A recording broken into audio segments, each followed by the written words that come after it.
Hi everybody! Andito ako sa Abu Dhabi, UAE.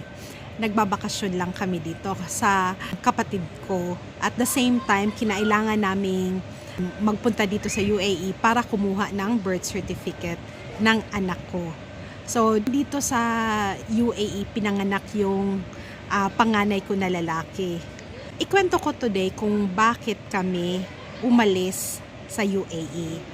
Kung sumusubaybay ka sa channel ko, alam mo na matagal akong tumira dito at matagal akong nagtrabaho, almost 10 years. As a single, I highly recommend na dito magtrabaho at tumira sa UAE kasi sobrang dali ng opportunity. Ang daling makapunta dito at maghanap ng trabaho. Ang ganda ng buhay kung single ka kasi ang iisipin mo lang ay trabaho-trabaho lang tapos day off. Tapos bakasyon sa Pilipinas. Ang sitwasyon ko ay nagbago nung nakilala ko yung asawa ko dito at nanganak ako dito. So, by the time na bago ako manganak ay nag-resign na ako sa trabaho kasi kailangan ko talagang mag-focus sa pagbubuntis kasi mahirap magtrabaho, di ba? Habang buntis ka at saka sinong magbabantay sa anak ko after manganak. So, nag-resign na ako bago ako manganak. After kong manganak, after 8 months exactly is umalis na kami sa UAE. So, around the time na nanganak ako, yung asawa ko is nafe-feel niya na hindi bagay para sa bata, para sa anak namin na manatili dito. Kasi iba ang buhay dito. Maganda ang buhay dito pagka single ka, pero kung meron kang anak, medyo mahirap kasi ganito lang yung playground at saka kung tag-init, hindi ka talaga makakapunta sa playground. So, ngayon is February. So, February is winter. So, yung mga bata ay naglalaro sa labas sa mga playground. Nandito ako sa playground sa mall. Another yan. Lahat ng mga gala dito ay always nakasenter sa shopping mall. So, nandito ako sa Galleria Mall at ito ay bagong mall sa, isa sa mga pinakabagong mall na itayo bago kami umalis sa UAE. So, merong playground pero yung mga lumang mall, walang playground sa labas.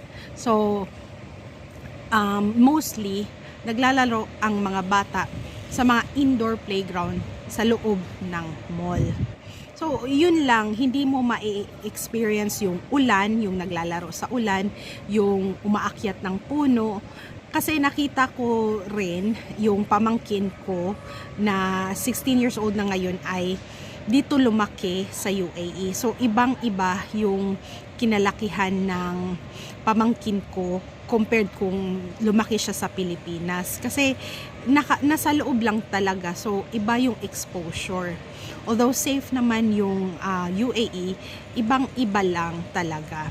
So, naswerte yung asawa ko kasi habang nag-a-apply siya ng trabaho ay mabilis na natanggap siya sa trabaho. At yun nga, naswertehan, natanggap siya sa Switzerland. So, hindi talaga namin plinano na lumipat sa Switzerland. So, yan ang pinaka main reason kung bakit kami lumipat sa Switzerland.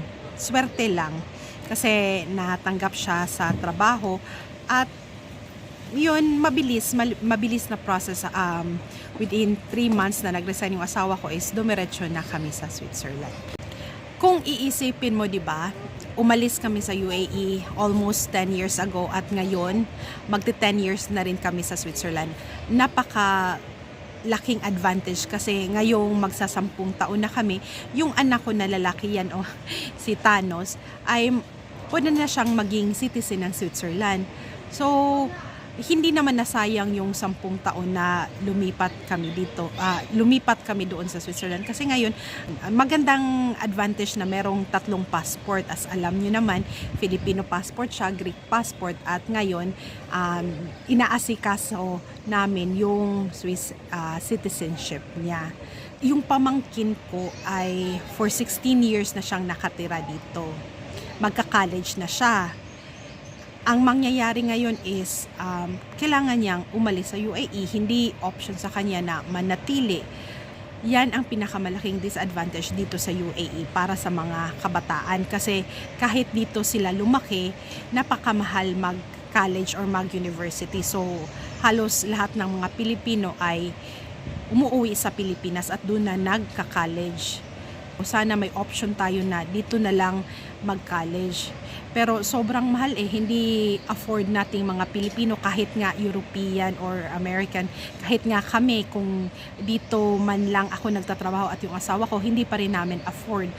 Kung nanatili kami dito, ang gagawin pa rin namin ay ipapadala namin dun sa Europe, sa Greece yung mga anak namin at dun na mag-college kasi mas mura doon kaysa dito. So yan po ang pinakamalaking disadvantage kung dito lumaki ang mga anak nyo, kasi yung educational allowance ng mga company ay hanggang high school lang. Pagdating ng college, wala ka na talagang matatanggap na financial aid. So salamat sa panonood at kita-kita po tayo sa susunod.